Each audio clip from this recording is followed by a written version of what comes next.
Pittsburgh Steelers fans, what's going on? This is Jeff Hartman, editor of BehindTheSteelCurtain.com with another episode of The Standard is the Standard. Is a special Saturday night episode. Why?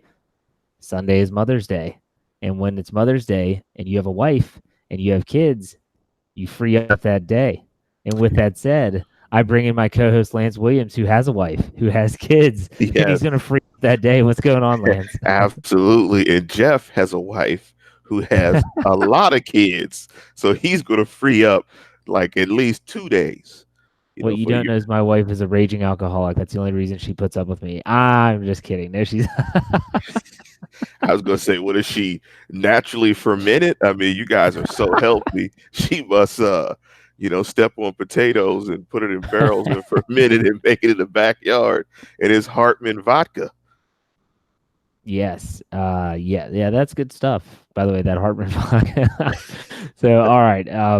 So let's start off with Happy Mother's Day to anyone out there that might be listening. I know that our demographic on YouTube is not a female audience. Um, I guess it's more about what we talk about than anything else. But nonetheless, if we're listening on podcasts or maybe you're in the car with someone that is a female as a mother, happy Mother's Day from all of us at BehindTheSteelCurtain.com and here at the podcasting platform. Lance, go ahead and say the same. I echo those sentiments. Happy Mother's Day to my mom, Jackie Williams. Happy Mother's Day, Mom. Love you this much. Love you hard as a rock, as my mom says. And also, I want to send a big shout out to my cousin, Jerome DeWitt Wilson III, who is turning 21 years of age as we record this program. Very proud of you, Trey. Keep doing your thing. You're an awesome young man. Absolutely. So let's get things started off with what's going on with the Steelers right now, and that is that they are participating in, depending on when you're listening to this episode, if you waited until Monday, then Rookie Minicamp has already concluded. If you're listening to us live or if you're hearing it on Sunday, then they have 1 day left. They ran their 3-day minicamp Friday, Saturday, Sunday. Then there'll be a little bit of a lull as they continue with their organized team activities phase 2. And then phase 3 will start on the 21st of May. I want to say that they have 3 weeks of that, and then they will eventually wrap up with minicamp again. And it's the off-season schedule, so that's just how it rolls. But in rookie minicamp, there's not a lot you can draw from it. But there have been some noteworthy things that have taken place so far. On Friday, Devin Bush was everyone's focal point. Everyone wanted to see how he ran his drills. Everyone wanted to see what his demeanor was like. And from what everyone said, now there were no veterans there, so take this with a grain of salt. He was every bit the leader that he was talked about and discussed to be. He was calling the defense. He was making the correct calls. And the way he talked about it was, I just have to learn the verbiage. He knows the defense. I just have to learn the language that they use here. Now, Lance, are you someone that is excited about that, or do you just say, meh, rookie minicamp, whatever? Well, you know me. Yeah, rookie minicamp. But it's good to see that he has 2 AP first team All Pro votes in already. Yeah, absolutely. There's a lot of people that think that he could be that splash, that dynamic player the Steelers needed. I've gone on record as saying I think he could be, and you could disagree with me, Lance, he could be the most dynamic defender the Steelers have had on their roster since Troy Polamalu. I'm not saying he is Troy Polamalu, but name a dynamic defensive player that I'm talking about, a player that can completely turn the tide since Troy retired. Well, it's only been 3. It's been Troy, Shazier, and Bush. Because when you look at their combine measurables, they are that quick twitch type of athlete that checks those boxes. And it just has to translate to the field. But to what Bush was saying, and not to minimize those comments, it's essentially just imagine, fans, you go to France. I mean, you know everything in front of you. Like, you know what a car is, you know what a bike is, you know what a restaurant, you know what fish is. You can look in the restaurant and see everything you want on order, but you just don't know how to order it. You don't know the words to order it. You can point it out. You recognize everything. And that's kind of what Devin Bush is in. That's where he's at. He knows the defense. He knows the concept structurally. He just has to be able to communicate it because it's a language. They all speak the same language. And the better you speak the language, the clearer you communicate it, you can start playing fast to your instincts and to those measurable times. It'll be interesting to see how he handles when the veterans are there. when the veterans that know the defense are there? And is he still making the right calls? Those are the things that I look forward to. But it's still, in my opinion, you hearing positive news, positive press. That's never a bad thing. And I guess you could say that the other notable aspect of rookie minicamp is that the other player that I think a lot of fans were just excited to see, mainly because of the position, and that was Deante Johnson, their second pick in the draft, their first third-round draft pick, the wide receiver from Toledo. He did some individual drills on Friday, did not participate in any team-like or complete offensive drills. And today, from what I've read, was not even doing much of anything. Probably has a lingering injury. No one's going to say what it is. Don't expect them to say what it is. It doesn't seem to be of a serious nature, so I wouldn't be concerned. But that's kind of disheartening. You kind of want to see everyone's tabbing him to be the next Antonio Brown, and you're going to have to wait and see. Lance, rookie minicamp injuries, meh, same. Am I guessing? Well, no, I think injuries are more of an issue. I think that's the most important thing when you're talking about minicamp, rookie minicamp, is injuries, because I don't know the extent of the installation of either the offense or defense, or what they're trying to give these players, what abbreviated menu or appetizer menu, so to speak, that they're giving these guys. But you want the guys to be healthy to digest as much as they can, as quickly as they can. So anytime that a young player is not practicing, that's a negative. I mean, injuries are the biggest thing right now. But to your point, Jeff, about when the veterans come in to call the defense, it's that unspoken, nonverbal communication that vets have, when they can just look at each other and they give somebody a wink, a head nod, where you don't make a call, but you guys see the same things and you react in concert because you've been playing together so long. And all that, you got to work through all that stuff. And I'm sure also when they're calling a defense and they're saying certain things, there's probably some slang in there, some words that they might inject, where they might not say Foxtrot Tango, they might just say FTT or something, which means Foxtrot Tango, so they don't have to say it all out. Just these different little nuances when you're playing defense, when the vets come in, that you have to pick up as well. Yeah, but like I said, there were a lot of good comments made by people in regards to players like Benny Snell Jr. That he showed some good hands catching the football. They're not going to be able to. They're not tackling anybody, so it's not like he's going to be going against live tackling drills. Justin Lane looked good. They said he looked very athletic, long, just everything that he's basically tabbed to be. No one disappointed. There were no one that reporters were saying this guy can't catch, so Dwight Stone, Sammy Coates. We could go on, but anyways, so that's rookie minicamp, and like I said, you take it with a grain of salt because it's their first time, but it is their first time putting on the jersey, putting on the new helmet, and so therefore, in that case, it is significant. The other news that has been going on with the Pittsburgh Steelers is none other than number 19. Juju Smith-Schuster. And Lance, about a month ago, probably, he did his own podcast. Yeah, I said it. Big shout out to his show, because if you're not listening to that, you need to. It's tremendous. He did a show where it was basically titled Juju Gets It. He gets it. And is another area where he gets it is not just his social media presence and how he utilizes social media. It's the fact that this is what was reported. Juju Smith-Schuster was taking his dog Bougie, very popular animal on Instagram, for a walk, and he saw this park in Pittsburgh, and he went to the community, I guess the community area, whatever, the office, and he said, I would like to hold a get-together, like a water balloon fight here at this park. Is that possible? And they said yes. This happened today on Saturday. He brought in these gigantic inflatable slides. He had all these water balloons, but the story goes further than that. So he paid for a Kona ice truck to show up to give free Kona ice to kids. He paid for this local company to provide sandwiches. When they ran out of sandwiches, he paid for 100 pizzas to be delivered. And then even someone said that at Walmart early that morning, he was there buying like the water toys and stuff for the event. And as he was leaving, he saw a kid with a charity mug, asking for money. He put $900 into the charity mug. This guy gets it, man. He just gets it. I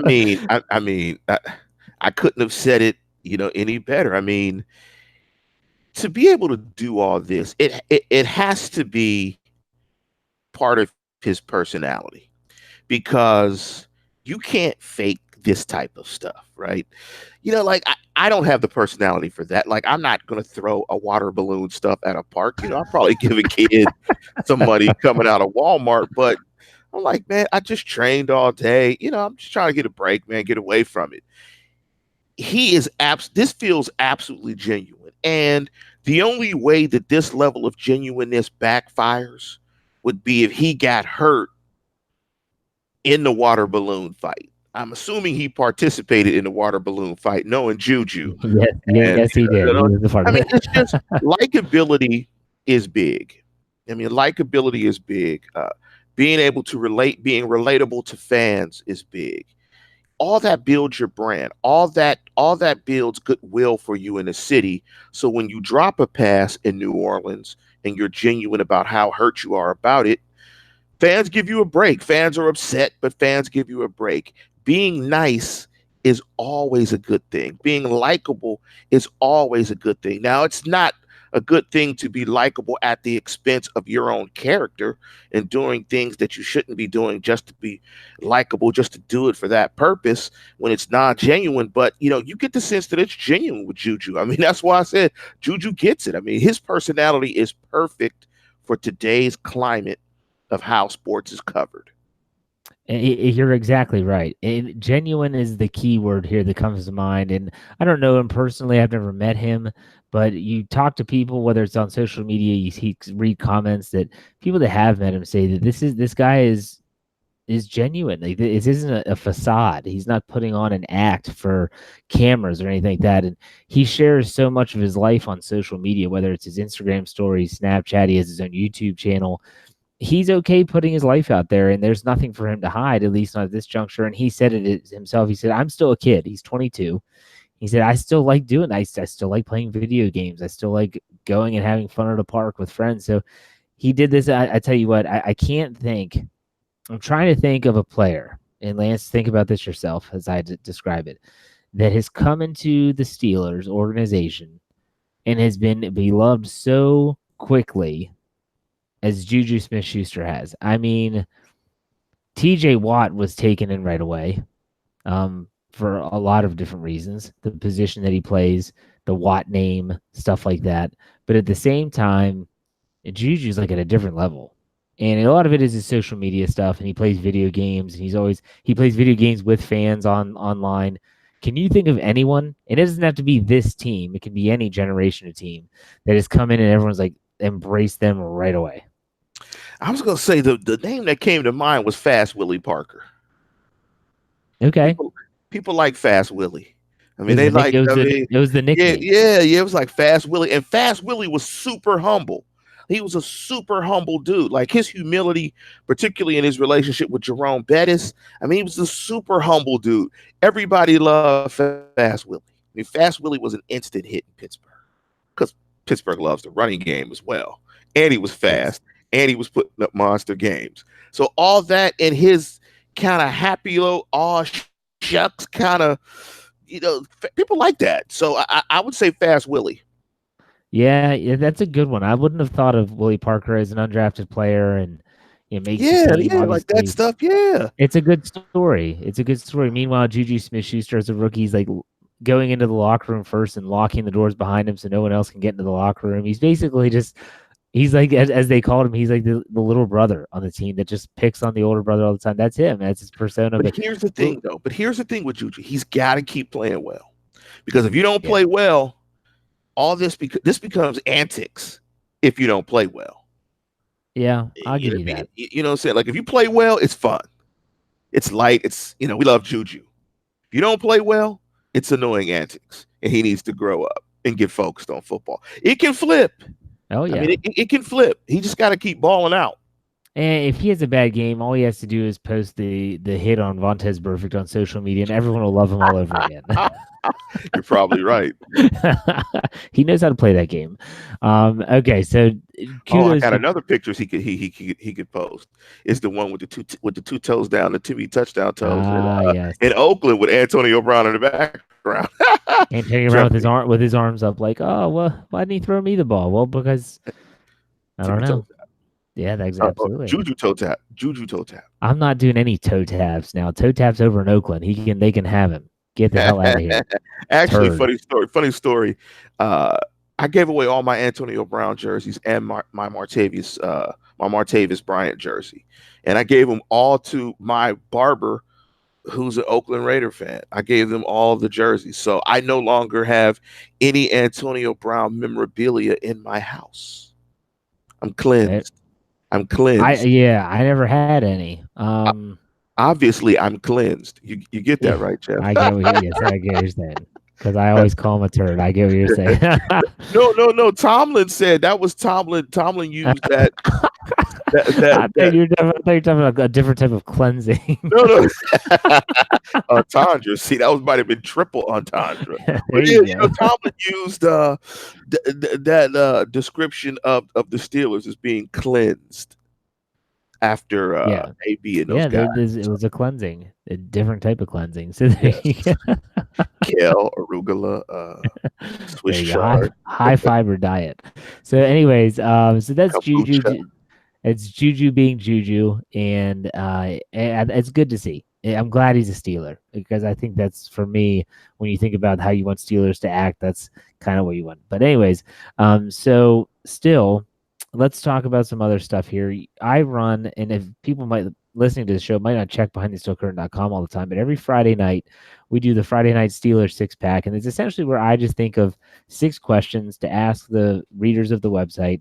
The readers of the website will go on, they'll comment their answers. It just creates discussion. People go off on tangents. Sometimes we'll have 40, 50 comments that are based off of one specific answer. It really is just, and it's an open thread, exactly what it's supposed to be. And Lance, you decided that you wanted to have us answer those questions on the show tonight, and you have those written down, right?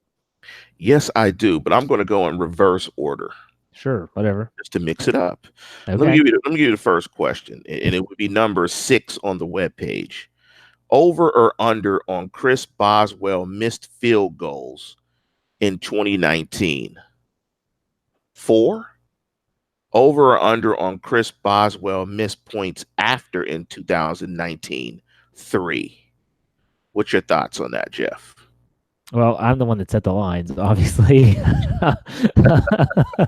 I'm gonna say under on both. I think he gets right. I think he wins the job for a lot of different reasons this year. Contractual reasons are a big one.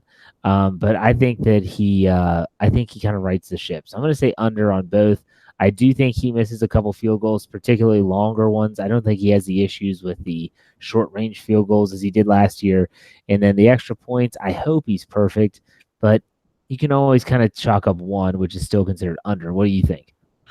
I hate to agree with you, but I am. I think under on both because I don't think he'll get the opportunity to get to 4 or 3. So he better be under because if he approaches either one of those numbers, I don't think he'll be the place kicker for the Steelers. He So will be unemployed, is what he'll be. he'll be unemployed. So I'm going to say under for Okay. both for the sake of his employment. Number 5. If you had pick one, who would you pick? Kevin Green or Greg Avoid Lloyd? I'm not paid for my demeanor.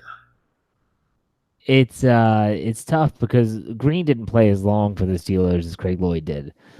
They both finished their careers with other teams. People forget that Greg Lloyd finished with Carolina, I believe. But when I was a kid, I had a number 95 jersey, and Greg Lloyd was a bad mother out there, man. And I loved how he played angry. Joey Porter played angry too. Jason Worlds did not play angry. I don't think, now here's another name. I don't think Jason Gilden played angry. I like players that play angry. That when they're out there, they're not playing dirty. They're playing angry. They're playing like I'm trying to punish you every time you touch the football. And that's what I felt. And I also felt that Greg Lloyd was a better overall player. He was more athletic than Kevin Green. Kevin Green was a pass rushing specialist. Let's just call a spade a spade. Greg Lloyd could do more. I'll take Greg Lloyd. What about you? I'm gonna take Kevin Green. I'm gonna take the 35.5 sacks to the 22.5 sacks when they played together. But Lloyd had to do more stuff. He dropped into coverage. It wasn't. This is a 3-4 team now. Don Capers was the defensive coordinator, so it's not like he was always rushing the passer. Keep that in mind. Yeah, I got to go with the Hall of Famer too, man. Overall, better overall credentials, 160 sacks to 54.5. Kevin Green, that energy that he provided, that defense and the production and him screaming off the edge, they were a perfect combination. But if I had to pick one, because sacks are so valuable, I have to go with the guy with more sacks. I'm going to go with Kevin Green.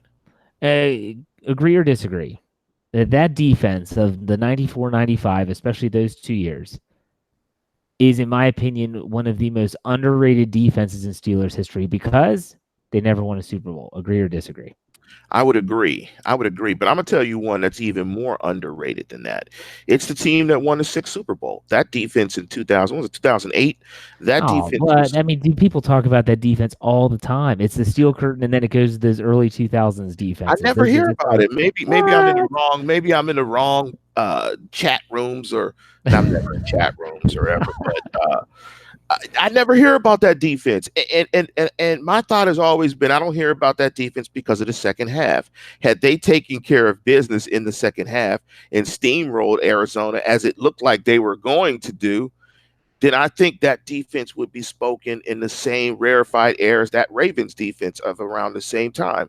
That defense was incredible in 2008. But at the same time, if it weren't for that defense, they wouldn't have been in the Super Bowl anyways. And it was about time the offense picked up the defense. And so, yeah, if out of a whole season you have a bad half, yeah, it sucks it's in the Super Bowl, but you still won the Super Bowl. Your defense had the biggest, in my opinion, the biggest game-changing play in Super Bowl history with James Harrison's interception run back for a touchdown at the end of the half. You got to give them props. I think that defense gets a lot of credit. To me, it's ranked the steel curtain of the 70s.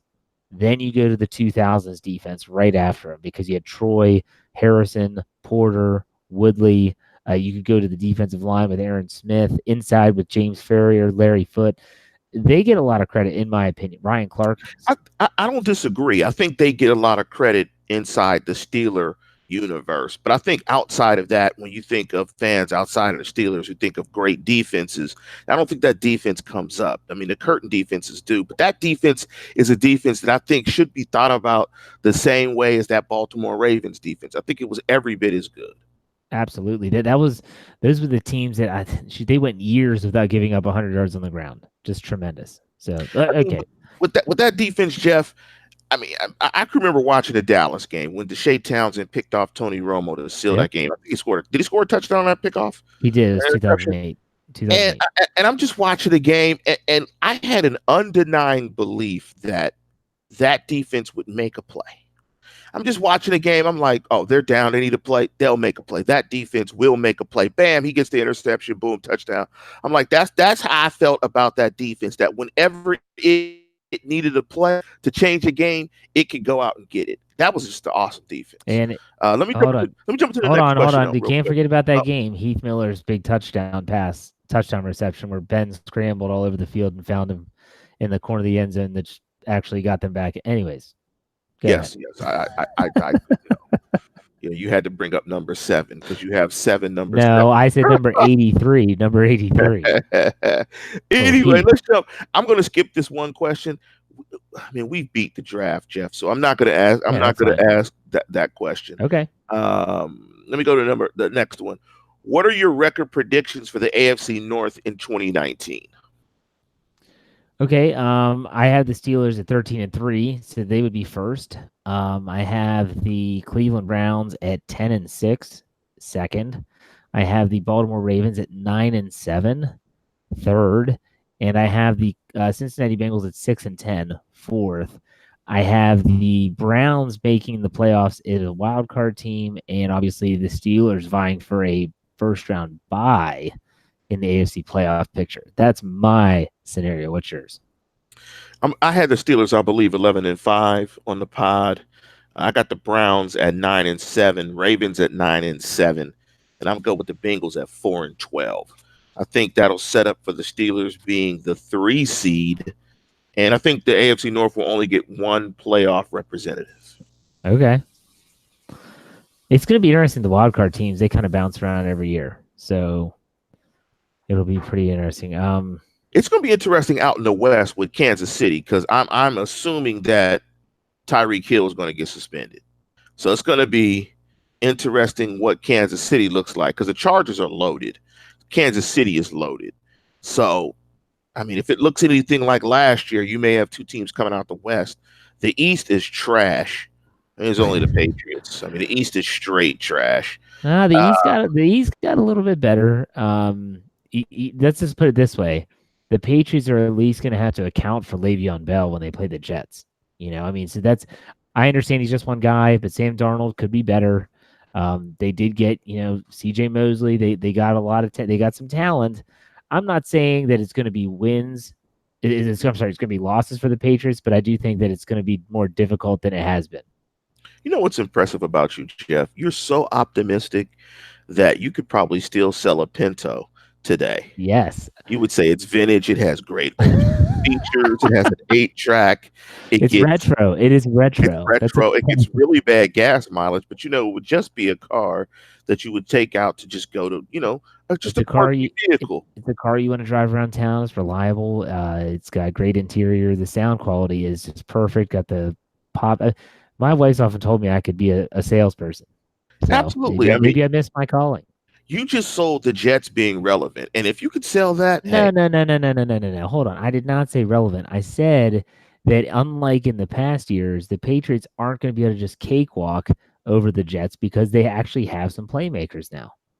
People, he doesn't believe that, but he could sell it to you. And that's the key to a great salesman. Everybody in the world knows that you can pretty much chalk the Patriots up for 12 to 13 wins. They're going to win the AFC North by like week 15. Hey, we know how this works. Rinse, repeat. Yeah. Patriots win the East. I mean, hey. Oh, yeah, I know they're going to win the East. I'm just saying it might not be as easy as in the past. Let's get to the biggest question. I'm going to skip this other question, too. Let's get to the biggest question. And you did a Steelers Burning Question podcast on it. And that question is, which player from 2017 NFL Draft will have the best 2019? TJ Watt, Juju Smith-Schuster, or James Conner? I think that's a good question. I think it's a tough question, too. When you think about it, it's tough. I mean, people obviously have that immediate knee-jerk reaction, and that reaction is always, bang, TJ Watt. That's just how they think. But when you think about the logistics of the defense and offense, considering two of the players are offensive players, and you look at James Conner, and are they going to go running back by committee now with Benny Snell and Jalen Samuels? It's just to try to save him. Does that mean he doesn't see the ball as much? That could hurt his production. You look at Juju Smith-Schuster, and now that Antonio Brown's not there, is he going to put up the same kind of numbers with being the focal point for a defense's attention? And TJ Watt's not going to surprise anyone coming off double-digit sacks. Is he going to get chipped more? Are they going to be able to shade their protection his way a lot of times? These are all questions that have to be answered. I answered mine on the podcast, but I want to know what you think. I'm sorry. I'm probably going to go the easy route and say TJ Watt. It's okay. It's okay because you obviously didn't listen because you're not a team player. I picked TJ Watt as well because I just think he's going to be on the field the most, and he's going to have an opportunity to make a play every single time the defense is on the field.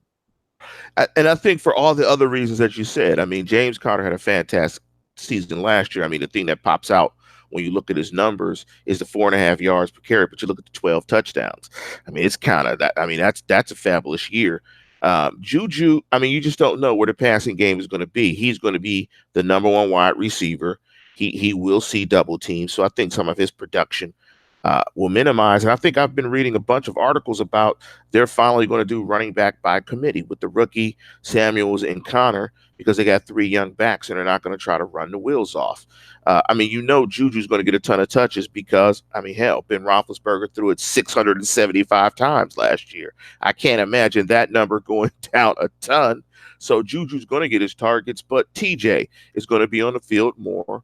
He's going to play more snaps. He's going to impact the game more. So I would go with TJ Watt as well. And I think of those players, TJ Watt is the best player of those guys. I mean, with the 13 sacks, I mean, TJ is the best of the three. So I think it is TJ Watt. But there's a case for those other guys that people could make. Well, think about this. That's one draft class. People hate on Kevin Colbert all the time. What a draft class. Even if those three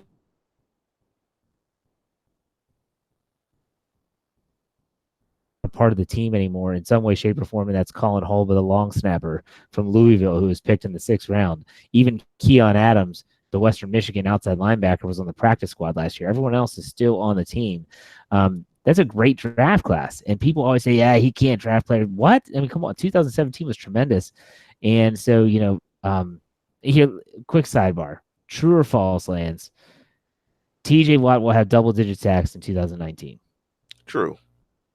So you think he goes back-to-back, huh? Yeah, for sure. He's a dominant player. Absolutely. Okay, true or false? True or false? Juju Smith-Schuster will have over 1,200 yards receiving. He had 1,400 last year. No. You say false. He'll have over 1,000. False. He'll have over 1,000, but he won't have over 1,200. True or false? Last one. James Conner will play in 16 games next year. False. Absolutely false. Okay. All right. He has yet to do that. He'll get nicked. And because they have a couple of young backs that we think are going to be pretty good, I think when he gets nicked, the Steelers will be pretty precautious with him. Yeah, I agree. I can't say I disagree. I think that I'm going to say I think there's a part of me deep down, and it's the Homer in me that's really very loud. This is kind of quiet. This Homer feeling I get in my belly sometimes, and it's that I think Juju's going to have a great year. Everyone talks about how they think his numbers are going to fall, and I've said it before on shows. I think he's going to have a good year. I think he's going to have over 1,200 yards next year. That's just what I think. You sure that's not IBS? No, well, no. And I think that James Conner is going to stay healthy. I think that if anything, this offseason he's realized that you got to play a certain way. You got to stay healthy. You got to be out on the field. You can't make what is it? You can't make the club from the tub. Is how they always say. Yes. You can't make the club from. Dang, Jeff. I mean, don't get too personal with IBS. I mean, I do IBS. No, I don't want to poke fun at any. I don't want to poke fun at anyone that suffers from that malady or Crohn's disease or anything like that. No, that's not how we roll here at BehindTheSteelCurtain.com. Yeah, absolutely. Okay. Look, we have a few minutes left before we call it a show. And something we did on the Steelers preview that I do all the time on my Steelers Burning Question show is we want to take some questions from you. So if you're in the live chat right now on YouTube, and if you didn't know we have a YouTube channel, you can find us on YouTube by searching BTSC Steelers Radio. Go ahead and ask your question. I do want to mention that the Super Chat feature is available. And what that is you go, if you're on your phone, you see at the bottom where it says chat publicly at BTSC Steelers Radio. To the right, there's a little money symbol. You can click on that. You can pay any amount of money. It goes directly to the show, and it'll highlight your question. And so when you highlight that question, we guarantee to answer that question. And it's just always some people, like on Thursday night, someone gave us $5 just because they appreciate the work that we do and they want to help out the program. You don't have to do that by any stretch of the imagination. I'm just saying that is there for you if you want to use it. And obviously, if there's a lot of questions flying around and you don't see yours, that's a way to get yours highlighted, make sure it gets answered. So, okay. Dave Schofield asks because he why is Jeff so mean to all the other podcasters? You know what, Dave? He's soft. He's a soft one, Lance. And Lance and I, we've been doing this for what now? 5 seasons? Something like that? Man, Jeff's not mean at all. I think I'm a pretty nice guy. Yeah, like Jeff Jeff's not mean at all. Like Jeff laughs and smiles more than any person I know. So I Hey, don't agree, Dave. I don't agree. yeah, Vodka says that he's asking about the setup. That obviously it looks like I'm in a different locale. I am in a different locale. And that's because I am back in my hometown of Wheeling, West Virginia. Wheeling, West by God, Virginia. And so I came back home to celebrate Mother's Day with my mother. I'll be heading back to Maryland tomorrow. So on location. Um, Isaac says, can we give the money? Can we give them money and put it To towards Lance Lance's internet? connection. Sure. I'll take it. Shoot it this way. All right, we do have a live. We have a super chat question. Shield 91. Thank you. He's Rudolph to take the second quarterback position. Who would you choose? Do I really have to answer this? Come on, man. Like you I don't want to laugh at the question, but we know the obvious answer. No, you. They know my answer. You answer it. Oh, me? It's got to be Dobbs. It's got to be Dobbs. Are you? Wait a second. It's Saturday night. Are you drunk already? No, didn't Dobbs make the one throw in Baltimore? That's worth the second string. You are talking about one throw. Hey, that was enough. Hold on. You were at the Raiders. You were at the Raiders game when he played for a quarter and didn't do jack squat. But one throw. He was bad. But he had that one throw. Give me a break. Hey, he's made more throws than any rookie has made tackles, and we're already assuming that our rookies are going to be first string all pros. So that one throw is enough for him to be the second string. As a card-carrying charter member of the Mason Rudolph fan club, I immediately cut off all ties with you outside of this show because you just said Joshua Dobbs. So there you go. Mason Rudolph is the number 2 quarterback on this team, period. All right, period. MR, call him Mr. Okay, here we go. So vodka drinker, he gave us some money. He said, I donate because I love Steeler Talk. Thank you very much. He's a very loyal listener. He's always in the live chat. We appreciate that very much. Hey, vodka drinker. Do you like Tito's? What's your favorite vodka, by the way, vodka drinker? Well, when he answers that, I will certainly share that with you. Snowman, another live chat, another super chat. He says, how many draft picks are not signed? As of the recording of this episode, only 2. That would be first round pick Devin Bush and second and third round pick Justin Lane. All 7 other draft picks have all signed their initial contracts, so that should be done soon. And Kyler Murray signed late last week, so they'll all start rolling in. Yeah. They'll all start rolling in. Typically, the first pick signs, and then they all start coming down. You want to see what they got. You want to see what kind of signing bonus and stuff like that. So there you go. Let's see here. Got to catch up here. Ron Chess agrees with me. He says that Dobbs sucks. That I'm completely right. Let's hear. Vodka drinker answers your question. He says Lusanka. I'm not sure if I'm pronouncing that correctly. It's a Polish potato vodka. There you go. Have you tried that? Have you partaken? No, he's a connoisseur. Obviously, I'm Tito's. Sure. There you go. I'm neither. So let's go with the next question. Is tight end the Steelers' biggest need? Vance McDonald's injury prone and other options aren't great. Would you say that the tight end position is the biggest need for the Steelers? On the offensive side of football, yes, I would agree. Which would trump that if you were including the defensive side? On the defensive side of football, what would I say? Depth at defensive line. It depends on the rookie because they did bring back Tyson Alualu. They let LT Walton walk, although I don't think he's signed yet. And let's see if Isaiah Buggs from Alabama can play. Okay, so here we go.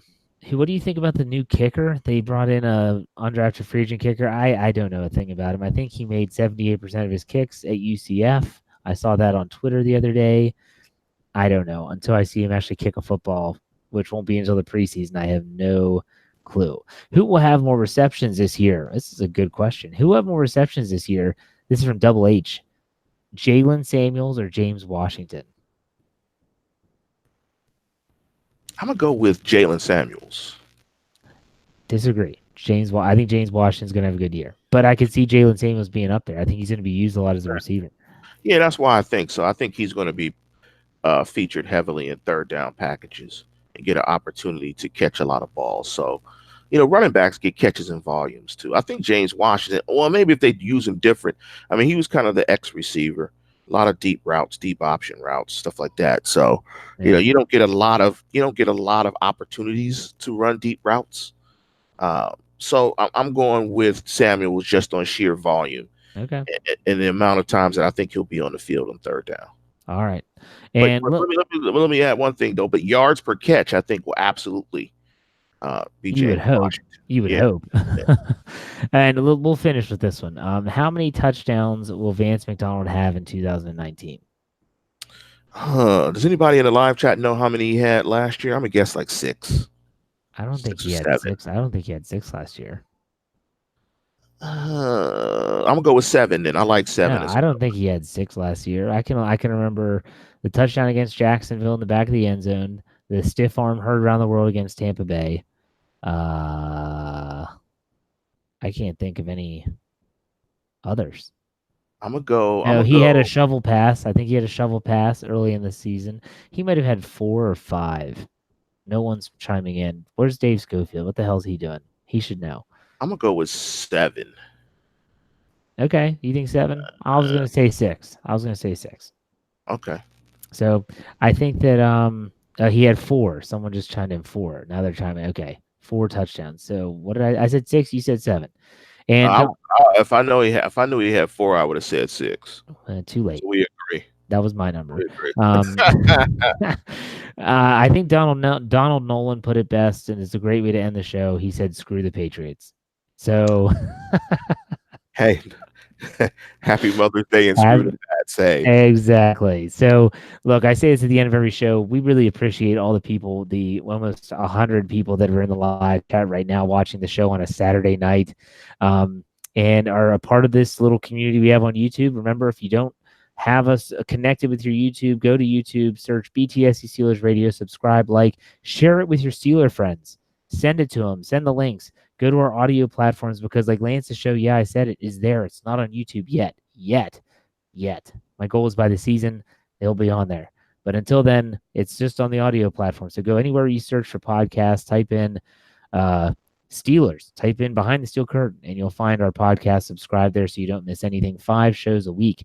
That's some really good content for you all if you're a Steelers fanatic like we are. And as Lance always says, tune in, tell a friend, and subscribe. Happy Mother's Day, everyone. Enjoy it, and we'll see you next week for another episode of The Standard is the Standard.